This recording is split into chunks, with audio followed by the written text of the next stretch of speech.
जी नमस्कार, कैसे हैं आप सभी लोग। आप सभी लोगों का स्वागत है हमारे पीके इस साधना चैनल में। तो आप सभी दर्शक जनों का हमारा नमस्कार। आप सभी दर्शक जनों का हम फिर से स्वागत करते हैं। तो आज आप सभी दर्शक जनों के लिए एक ऐसी साधना लेकर के आ चुके हैं, एक ऐसा अमल लेकर के आ चुके हैं जो कि ये एक अमल है संभोगनी परी का। और ये जो साधना है ये दिन में करने वाला है और ये संभोगनी परी भी ताकतवर है। और मैं एक भी बात बता दूं कि जो भी कोई साधक है संभोगनी परी का इससे भी दूसरा भी साधना करना चाहते हैं तो हम अपने चैनल पर संभोगनी परी का और भी साधना को वीडियो जो है वो अपलोड कर चुके हैं। तो जो भी साधक हैं अगर ये वीडियो देख रहे हैं और उनको लगता है कि कोई और भी इससे रिलेटेड और भी साधना मिले तो अच्छा रहेगा, तो जो भी साधक दूसरा भी संभोगनी परी की साधना करना चाहता है तो मेरे वीडियो देख सकता है और भी मेरे चैनल पर वीडियो पड़ा होगा। ठीक है, तो चलिए इस संभोगनी परी के बारे में हम आप सभी को बता देते हैं जो ये होती है, क्या होती है, किस प्रकार की शक्ति है और कार्य मतलब क्या क्या कर देती है। तो ये जो संभोगनी परी होती है, जैसे कि आपको दूर दूर की खबरें ला करके देना, किसी का भी भेष को बदल देना, पेड़ को उखाड़ करके उड़ा देना। क्योंकि बहुत पहले पहले आप लोग देखे भी होंगे आपके गांव में या कहीं कहीं ऐसे जगह पे आप सुने भी होंगे कि फला आदमी होता था पहले और वो क्या करता था, पेड़ को उखाड़ करके उड़ा देता था। तो इस प्रकार की भी शक्ति जो है ये संभोगनी परी करती है। उसके बाद प्रेमिका आप मतलब जो भी लड़की को चाहते होंगे वो लड़की को आपका मतलब कि प्यार में जिस लड़की के भी चक्कर में आप पड़े होंगे, जिस लड़की के भी आप प्यार में पड़े होंगे तो उनको भी आप अपना बना सकते हैं। ठीक है, और ऐसा नहीं, अगर आप जैसे कि अगर आप अगल बगल घर के अगल बगल जिसके साथ आप संभोग भी करना चाहते हैं या बहुत सारे साधक का मन होता है कि इस औरत के साथ में कुछ कर लूं, तो आप उसके साथ संभोग भी कर सकते हैं, उसको संभोग करके छोड़ सकते हैं। ठीक है, क्योंकि ये संभोगनी परी ही इस टाइप की शक्ति है और इस टाइप का ही कार्य करवा देती है। तो मैं बस ये बोलूँगा कि जैसे कि ये गाड़ी होता है उसका स्पीड बहुत ज़्यादा होता है, लेकिन अगर आप धीरे चलाइएगा तो एक्सीडेंट नहीं होगा, लेकिन वहीं उसी गाड़ी को ज़्यादा तेज चलाइएगा तो एक्सीडेंट हो सकता है। तो शक्ति भी ताकतवर है, लेकिन इसको नॉर्मल तरीके से यूज कीजिएगा तो आपके लिए भी अच्छा होगा और आपके फ्यूचर के लिए भी अच्छा होगा। ठीक है, तो ये भी कार्य कर देती है। और ऐसा भी कर देती है वशीकरण, सट्टा का लॉटरी का नंबर बताना हो या गड़ा हुआ खजाना बताना हो या पैसे का रिलेटेड कुछ मजबूरी को दूर कर देना हो। जो भी साधक सोच रहे हैं कि इसको सिद्ध करके सिर्फ पैसा मंगवाने के लिए, तो संभोगनी परी जो होती है पैसा का मामले में थोड़ा मोड़ा ही मदद करती है, छोटा मोटा कार्य करवाती है। हाँ, इसके जरिए आप कमा सकते हैं, लेकिन ये दौलत परी के जैसा पैसा नहीं दे सकती है। ये साधक अच्छे से ध्यान सुन लें। ठीक है, और जो भी साधक चाहे इसके मदद से दरबार लगा सकते हैं, ताबीज बना सकते हैं या किसी के भी ऊपर से जो भी जादू टोना भूत हो उसको हटा सकते हैं, झाड़ सकते हैं।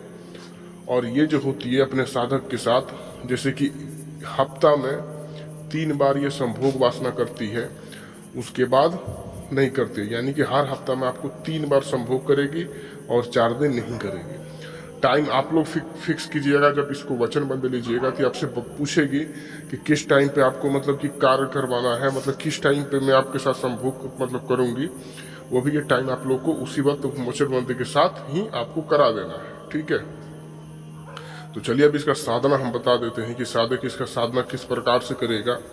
तो इसका साधना जो होगा वो कहीं भी हो सकता है, दिन में करने वाला साधना है।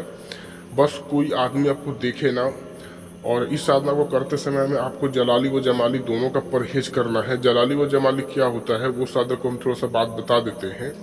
यानी कि दूध, दही, कच्चा लहसुन, प्याज, ठीक है, जिसमें ज़्यादा प्याज वाला सब्जी हो उसको से भी दूर रहना है। दारू, शबाब, कबाब ये सारा चीज़ ख़त्म कर मतलब नहीं करना है। सिगरेट भी नहीं जलाना है।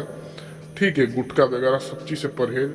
सिर्फ खाना खाना है, कम नमक वाला खाना खाना है। या तो आप सादा खिचड़ी खा लें, ये आपके लिए अच्छा रहेगा। ठीक है, या तो आप मतलब कि नॉर्मल एकदम खाना, या तो आप चिवड़ा वगैरह आप खा सकते हैं। लेकिन लहसुन, प्याज ये सबसे ये जो भी है जलाली व जमाली समझ गए होंगे ना, उनके लिए ये है। ठीक है, ये परहेज ही करना है जलाली व जमाली का। और दूसरी बात यह है कि जो भी साधक इसको करेगा वो साधक चाहे अपनी प्रेमिका के साथ हो या अपनी पत्नी के साथ हो, वो सब चीज़ को छोड़ना पड़ेगा। ठीक है, क्योंकि जो साधक सोच रहा है कि इसको लेकर के अपने पति मतलब अपनी पत्नी के साथ और प्रेमिका के साथ भी रहें, तो वो ऐसा नहीं हो सकता है। हाँ, अपने प्रेमिका के साथ रह सकते हैं, लेकिन अपने पत्नी के साथ नहीं रह सकते, क्योंकि प्रेमिका के आप साथ कभी कभी जाइएगा तो आप ऐसा कर सकते हैं, उसमें वो नहीं बोलेगी, लेकिन पत्नी के साथ आप डेली उसके साथ रहिएगा, सोइएगा, तो ये संभोगनी परी आपके लिए नहीं है। संभोगनी परी तो खासकर उन्हीं साधक के लिए होता है जो अघोरी होते हैं, अघोर तंत्र विद्या, जो घर से एकदम दूर रहते हैं, कहीं जंगल में होते हैं, उनके लिए संभोगनी परी अच्छी होती है। लेकिन जो अपने गृहस्थ में होते हैं उनके लिए संभोगनी परी अच्छी नहीं मानी जाती है, क्योंकि इसको ये होता है ना कि नहीं, मेरा साधक किसी और के साथ कुछ ना करे, समझ सकते हैं। तो प्रेमिका को भी नुकसान पहुंचाने का भी मतलब कि घटना हो सकता है, चांस बन सकता है। तो वहां पर आप इस साधना को कर सकते हैं, जैसा मैं आपको स्थान भी बता दिया हूँ। परहेज जलाली वो जमाली के करे। और दूसरी बात कि इस साधना के दौरान आप अपने साथ हमेशा एक लोहे का किल रखें, ठीक है, और एक अत्र रखें। अत्र को रोज दिन भर में 3 से 4 बार लगाते रहें। महक बहुत ज़्यादा जरूरी है। आपके पास कोई आए तो एकदम महक जाना चाहिए कि हाँ, आपका शरीर बहुत ज़्यादा इत्र से महक रहा है, ठीक है। और इस मतलब कि इस अमल के दौरान आप लोगों को एक नक्श भी बनवा करके रखना है। ये जो नक्श होता है ये रूहानी पावर को बढ़ाने वाला होता है, ठीक है, क्योंकि रूहानी पावर जो होता है ना, थर्ड आइज को खोल देता है, ऊर्जा ज़्यादा कर देता है शक्ति को देखने के लिए। तो संभोगनी परी जो उग्र रहती है थोड़ा सा, तो उसके लिए एक नक्श जरूरी होता है। आप ये नक्श किसी भी आमिल से बनवा सकते हैं, वो आमिल आपको नक्श ये बना करके दे देगा, ठीक है। और उसके बाद आपको जहाँ पर आप जगह तलाश के वहाँ पर जाना है, आपको अपने साथ 2-3 पीस मिठाई लेकर के जाएं, वहाँ पर बैठें, एक घेरा बना लें, हिसार कर लें, और एक लोहे का कील पॉकेट में रखे रहें, उसको भी हिसार करके ही रखें। चाहे तो आप शरीर हिसार भी कर सकते हैं। बीच में बैठने के बाद आप अपने साथ हकीक का माला लेकर के जाएं। हकीक का माला लेने के बाद आपको हकीक के माला पर ही जो स्क्रीन पर ये मंत्र दिख रहा है, इसी मंत्र को आप सभी को पढ़ना है। इस मंत्र को पढ़ते रहना है। कितना माला? तो हकीक की माला से आपको पढ़ना है 39 माला, ठीक है, यानी कि 39 माला, ठीक है। नहीं 38 माला होना चाहिए, नहीं 14 माला होना चाहिए, 39 माला होना चाहिए। जब आप पढ़िएगा तो जाहिर सी बात है साधना दिन में होगा, रात में नहीं होगा। साधना के दौरान आपको कुछ और भी हो सकता है, ठीक है। ऐसा जगह तलाश करें जहाँ पे आपका परिवार भी ना पहुँचे, क्योंकि ये जो शक्ति होती है आपके परिवार का भी भेष में आ सकती है, तो आपको उठना नहीं है, क्योंकि साधना के बीच बीच में ऐसे ऐसे कुछ कुछ अनुभव होंगे। लेकिन आपको डर भी नहीं लगेगा, क्योंकि दिन का टाइम रहेगा, थोड़ा थोड़ा सा डर लगेगा, ज़्यादा नहीं लगेगा। इस अमल का बहुत बड़ा एक एडवांटेज मैं आप लोगों को बता दूं, ये साधना दिन में होने वाला है, तो इसलिए आपको कोई दिक्कत नहीं होगा। साधना के दौरान होगा, लास्ट में वो शक्ति जो होगी आपके सामने आएगी। आप उससे वचन बंध लें, आप उसे बोलें कि मेरे परिवार को तुमको छूना भी नहीं है बिना मुझसे पूछे हुए। मैं तुमको 6 महीने में एक बार तुमको भोग दूंगा, जो तुम बोलोगी, ठीक है। वो बोलेगी मिठाई दे देना, ये दे देना, तो तुम बोला, अगर बोली मिठाई भी दे देना, तो आप बोले कि ठीक है मैं तुमको 1 किलो मिठाई दूंगा। यानी कि एक मिठाई का तय करे इतना मतलब क्वांटिटी होना चाहिए, ठीक है। ऐसा नहीं कि मिठाई दूंगा तब तो वो पूरा उसका पेट आप भर नहीं सकते हैं, तो दिमाग से करना है, ठीक है। तो ऐसा करने के बाद फिर दूसरा चीज़, आप उसको क्या बोले कि बुलाने का तरीका भी पूछ लें, ठीक है।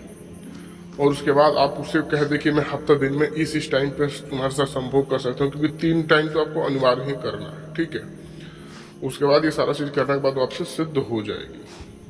कुछ चीज़ अगर आपको पूछना होगा तो वीडियो में आप लोगों को नंबर भी दिख रहा है, कॉल करके पूछ सकते हैं। या जो भी साधक इसका ट्रांसफ़र लेना चाहें तो मुझसे गाइड में आपको ट्रांसफ़र भी मिल जाएगा। और जो साधक इसके बारे में कुछ पूछना भी चाहें तो बेझिझक पूछ सकते हैं, व्हाट्सएप पर मैसेज भी कर दें कि गुरुजी फला में ये चीज़ करना है। तो चलिए आप हमें दीजिए इजाज़त, हम चलते हैं, मिलते हैं दूसरी वीडियो के साथ। तब तक नमस्कार।